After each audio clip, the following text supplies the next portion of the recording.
Here we have the notes of the financial statements. And what good would numbers and financial statements be without a little description, kind of diving more into detail of what you're seeing? In this section, you'll see a lot of descriptors of, okay, yeah, we presented the numbers, we presented the information, but let's kind of give a little footnote to it. Essentially, right. Think of it the footnotes to the financial statements. That's what I'm calling it, not what the test is calling it. Let's see what the AICPA wants you to know here. Well, first off, the learning objectives say adjust the notes to the financial statements to correct identified errors and omissions. What that really will be is you will see a bunch of examples in this chapter about what types of disclosures and footnotes you'll need in the notes.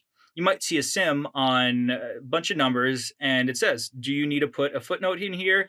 If so, which footnote? And it might give you four, five, six footnotes to choose from. That would be one of the ones you might need to use to correct errors and omissions.